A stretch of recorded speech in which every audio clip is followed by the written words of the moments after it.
السلام علیکم ورحمۃ اللہ وبرکاتہ۔ دوستو، میں نفیس اکبر قاسمی۔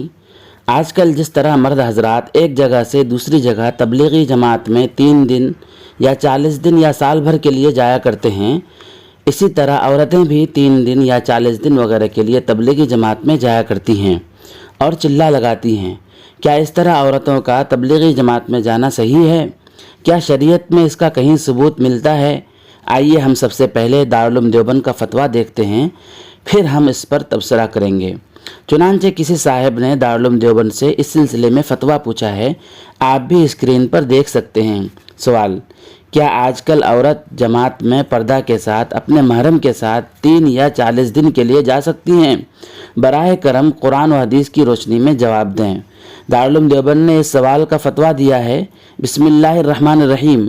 حضرت مولانا الیاس صاحب رحمۃ اللہ علیہ عورتوں کی جماعت بھیجنے کے سلسلے میں 3 مرتبہ حضرت مفتی کفایت اللہ صاحب کے پاس اجازت لینے کے لیے تشریف لے گئے۔ حضرت مفتی صاحب نے ہر مرتبہ منع فرمایا اور اجازت نہیں دی، اس لیے حضرت مولانا الیاس صاحب رحمۃ اللہ علیہ نے کبھی مستورات کی جماعت نہیں بھیجی۔ زمانہ خیر القرون میں اس کی کوئی نظیر نہیں ملتی۔ فتنہ کا شیوع ہے، اس لیے احتیاط کرنا بہتر ہے۔ عورتوں کو چاہیے کہ وہ مقامی طور پر ہفتے میں 1-2 بار اجتماع کر کے دینی مذاکرہ کر لیا کریں۔ دینی ماحول پیدا ہو جائے گا۔ واللہ تعالی عالم۔ دارالفتہ دارالعلوم دیوبند۔ دوستو، اس فتوے کے نیچے بہت سارے لوگوں نے کمنٹ کیا ہے۔